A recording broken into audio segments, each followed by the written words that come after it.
You're listening to the N2K Space Network.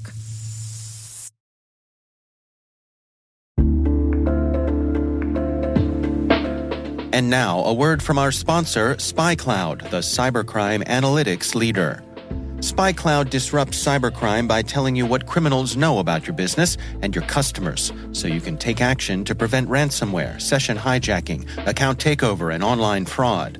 SpyCloud constantly recaptures and analyzes new data from the criminal underground, including credentials, session cookies, and PII siphoned from malware-infected devices.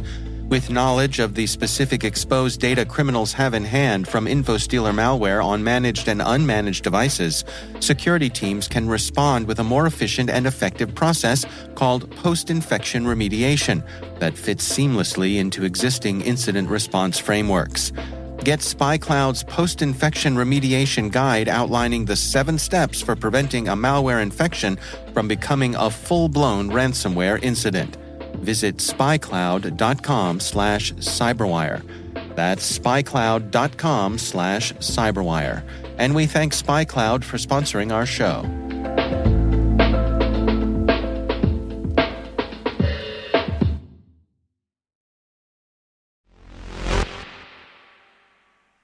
To repurpose a meme. When launch Ariane 6? Well, ESA says soon enough, or at least we'll let you know for sure in October. T-minus 20 seconds to LOS egress. Go for deploy. Today is September 5th, 2023. I'm Maria Varmazes, and this is T-minus.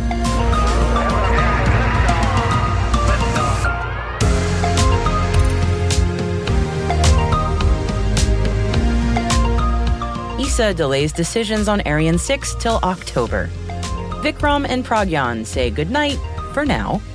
SpaceX's Crew 6 splashes down in Florida. And our guest is space biologist and UNCG professor Dr. John Z. Kiss on why we should be studying plants in space. Stay with us.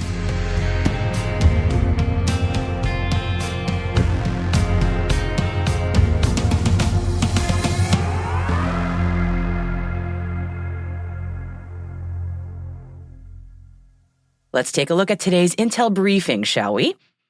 The European Space Agency yesterday released some key milestones for the much-anticipated and sadly much delayed Ariane 6 launcher.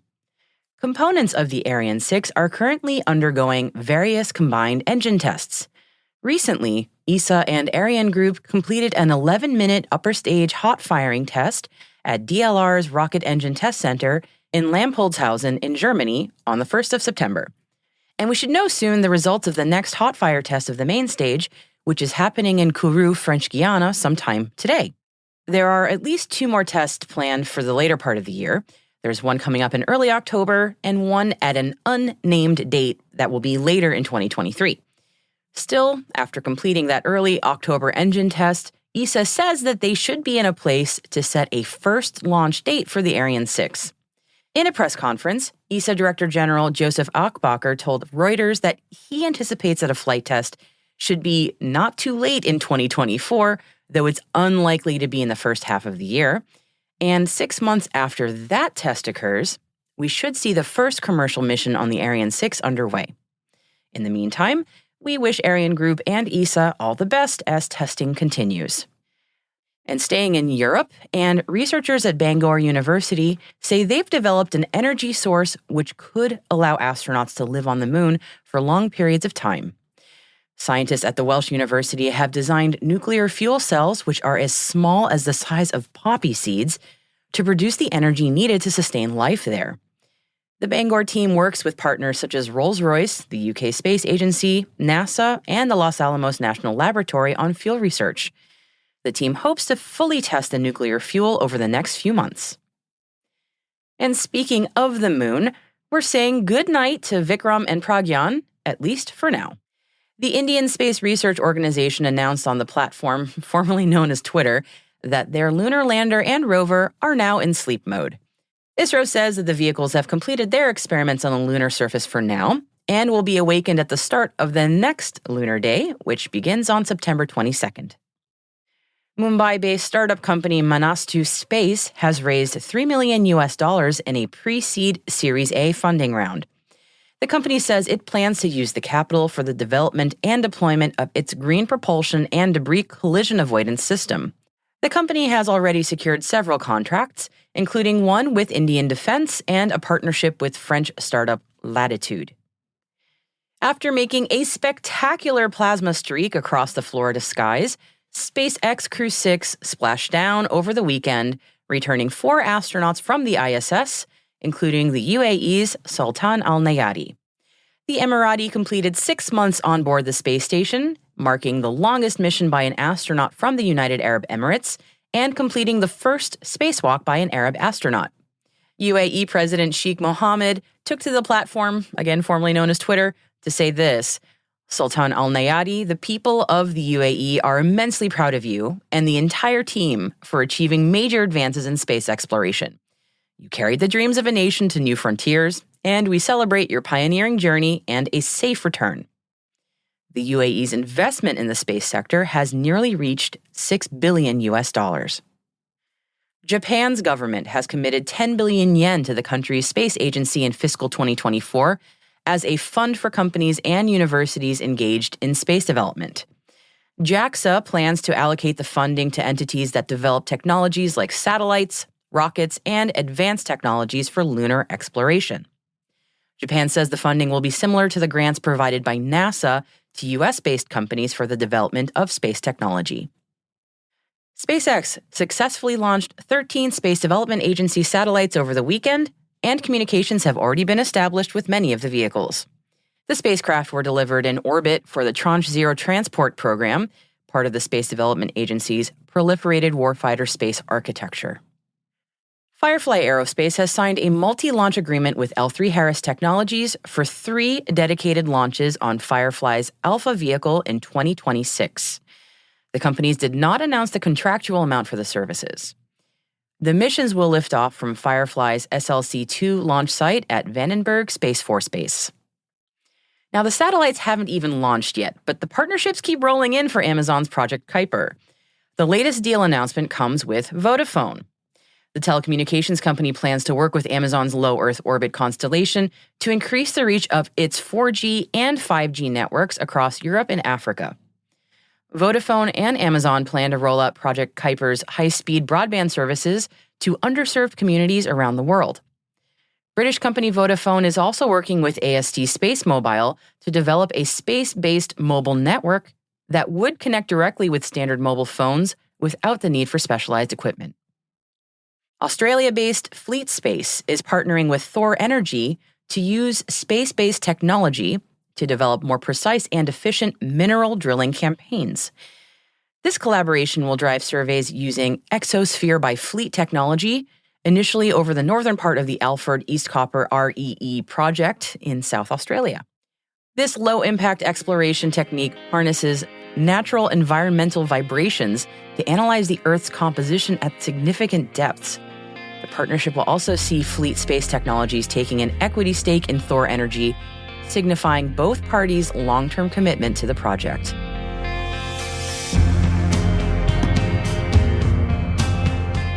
That concludes our Intel briefing for today. You'll find further reading on all the stories we've covered in our show notes, and we've included a few extras on China's space exploration. You'll definitely want to check out the video showing the Tiangong space station taking form. And we also have a story linked today on the legality of ESA's lack of transparency. Really interesting. You'll find all those stories and much more at space.n2k.com. Hey T-Minus crew, if you're just joining us, be sure to follow T-Minus Space Daily in your favorite podcast app. And also, if you could do us a favor, share the intel with your friends and coworkers. For example, here's a little challenge for you. By Friday, please show 3 friends or coworkers this podcast. That's because a growing audience is the most important thing for us, and we would love your help as part of the T-Minus crew. If you find T-Minus useful, and we really hope you do, please share it so other professionals just like you can find the show. Thank you so much for your ongoing support, everyone. It means a lot to me and to everyone here at T-Minus.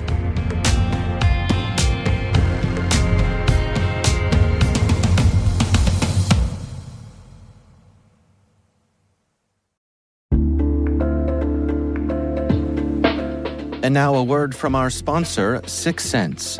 6 Sense provides award-winning cloud-based automated endpoint and vulnerability management solutions to streamline IT and security operations. With its advanced platform, businesses gain complete visibility and control over their infrastructure, reducing IT and security risks and optimizing operational efficiency. With 6 Sense, you'll get real-time alerts, risk-based vulnerability prioritization and remediations, and an intuitive automation and orchestration engine so you can focus on your core business goals, confident in the knowledge that your enterprise is secure, compliant, and running smoothly. Visit 6sense.com to learn why enterprises choose them.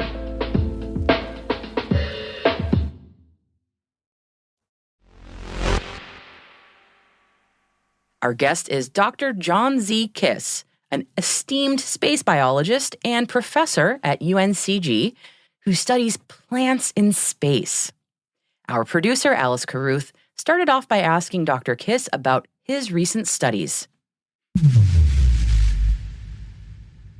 Let me tell you about one of our last studies on the International Space Station, and the project was called Seedling Growth. It was a joint project between NASA and the European Space Agency, and I was the NASA principal investigator, project scientist, and I had a colleague in Spain, Javier Medina, who was the principal investigator in Europe.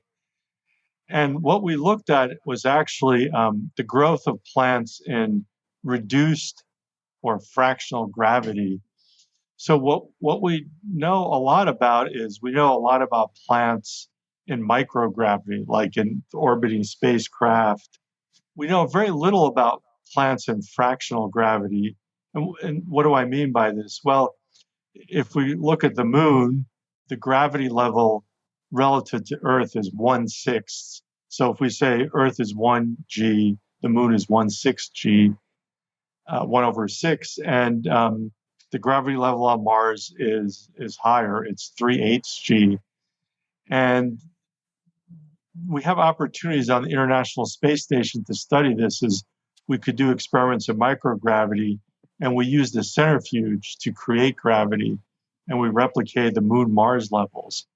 We found a lot of interesting things, but I think one of the most interesting things, at least for the parameters that we studied, the Mars gravity level was pretty much the same as the Earth gravity level. So the plants pretty much behaved in terms of gravity the same on Mars and Earth. Moon is another story. Moon was much more like microgravity. So the practical implications of that is, in terms of gravity, greenhouses on the moon are going to probably have to be different than greenhouses on Mars. And in some ways, it's easier to have the greenhouses on Mars because in terms of gravity, they're very much like Earth. And that's a really cool finding. It's a really cool finding, particularly if you're a big fan of the book The Martian, where they obviously did study the idea of growing potatoes on Mars. And what other studies have you done with looking at plants in space? Because I know there's quite a few others that you've been co-principal on as well. Well, one of the interesting things, if you look at environmental signals that plants respond to, and plants are very sensitive to their environment. They can't run away like animals, but they're very sensitive to their environment. The two most important signals in terms of plant development are gravity and light. And we kind of know this. So if you look at a germinating seedling, the roots very quickly want to go down and the stems want to grow up. And that's because of gravity. Plants are also very responsive to light. If you look at your house plants, if you put them on a windowsill, usually you have to rotate them because they're bending toward light. That's called phototropism. The roots bending down and the shoots bending up is gravitropism. So directed response to gravity, gravitropism, directed response to light, phototropism. And I'm very much interested in the interaction between the two. And one of the things we could do in microgravity is you could take away the gravity signal and study a pure light effect. You could make an extreme statement that you really can't study light effects on Earth because gravity, as soon as a plant starts bending, gravity also has a role in that. So in microgravity, we studied, let's say, a more pure phototropic response. And what we found was we actually discovered a new one in flowering plants, and that is flowering plants will grow toward red light. On Earth, that phototropic response is mediated by blue light photoreceptors. And we also have that in microgravity, but we have this additional red light response that we can't see on Earth. I'm assuming that water plays a huge part in what's going to happen with growing plants outside of Earth's atmosphere. And we've obviously seen a lot of countries going for that coveted area of the southern pole of the moon. How much of that is going to affect your research in growing plants in microgravity or low gravity environments? Well, it doesn't affect my research directly because we always provide the water. But you're absolutely right. I think it's different on Moon and Mars, but if you have plants, you're going to need water, and you need water for all sorts of things. So it appears like there's quite a bit of frozen water near the south pole of the moon. So that's why everyone is going there.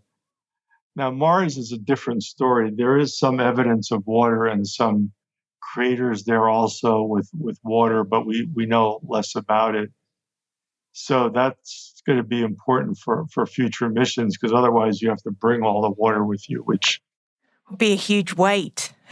Yeah, well, it's feasible for a shorter mission, longer term missions or colonies. You got to deal with the water issue somehow.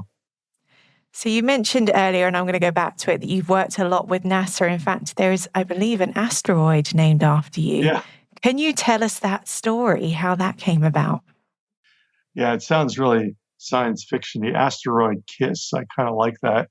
So I received an award with my colleague who I mentioned, Javier Medina from Spain, from COSPAR, which is the International Committee on Space Research.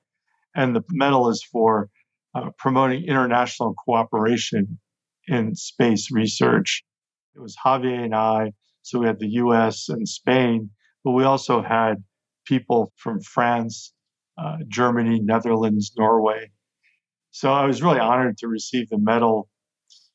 But along with the medal, the International Astronomical Union names an asteroid in honor of the scientist.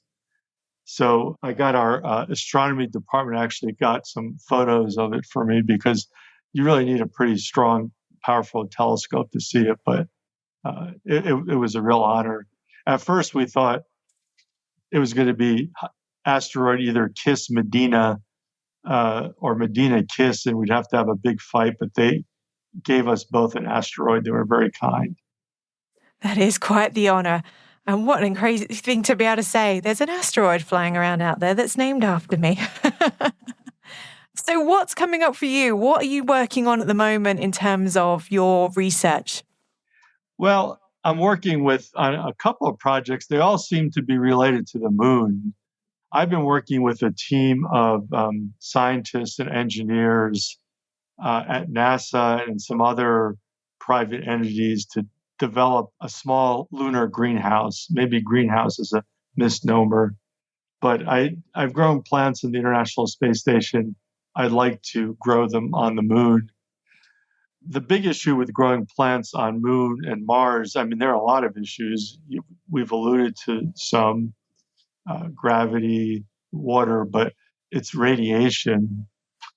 And the radiation environment on the surface of the moon is pretty severe. There are these high energy particles. Mars is the same thing. So we don't really have a great understanding of some of these radiation effects on plants. We have even on humans. And I think that's, one of the questions for going to other planets, Moon, Mars.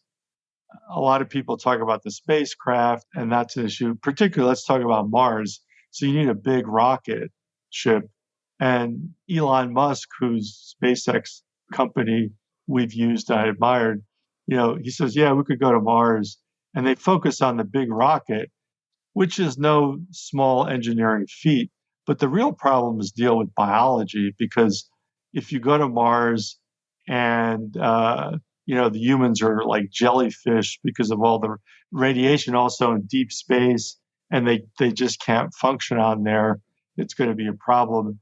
And for plants, there's an immediate problem, but if we're talking about multi-generations of plants, for crop plants, producing seeds and having another generation, understanding the radiation effects are critical. And in the experiments that we're proposing, they're relatively simple in that we want to study also the effect of the combination of radiation and low gravity. Does that have an effect? So that's kind of what I'm working on now.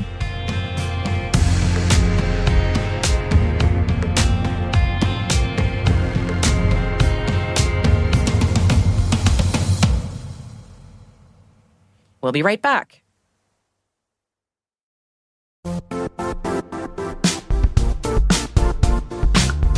Now, a word from our sponsor, the Johns Hopkins University Information Security Institute, currently seeking qualified applicants for its innovative Master of Science in Security Informatics degree program. Study alongside world-class interdisciplinary experts and gain unparalleled educational, research, and professional experience in information security and assurance. Interested U.S. citizens should consider the National Science Foundation's CyberCorps Scholarship for Service program, which covers tuition and a $6,000 annual professional development allowance, as well as providing a $37,000 additional annual stipend. Apply for the scholarship and the fall semester by March 1st. Learn more at cs.jhu.edu/MSSI.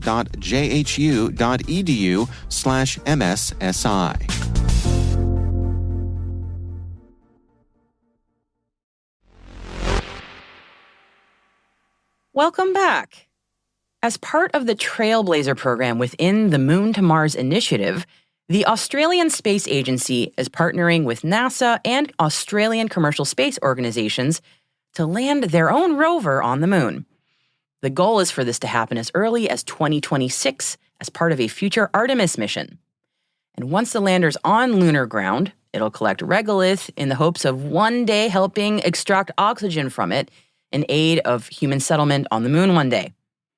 And with any major mission like this, there are a lot of important steps and considerations. Funding, building, testing, and of course, the most important one of all, naming. What to name the Australian moon rover? From now through October 20th of this year, Australian residents can enter their recommendation to the Australian Space Agency. Schools are especially encouraged to get involved and submit a name for the rover, and we'll include a link in the show notes if you'd like to send in your idea. From November 20th to December 1st, the public gets to vote on the shortlisted picks, and the winner will be announced on December 6th. Exciting, huh? As for name suggestions, well, ISRO named their lunar rover Pragyan, which means wisdom in Sanskrit. China's rover was called the U2, which means jade rabbit. Some very interesting ideas there, naming a rover after an idea or a mythical creature. Other rover names have been very pragmatic, like the US's LRV or Lunar Roving Vehicle. I think Australia can do better than that. If you're stuck and need an idea, Australia, our executive producer Brandon Karpf has a solid suggestion. How about Rover McRoverface?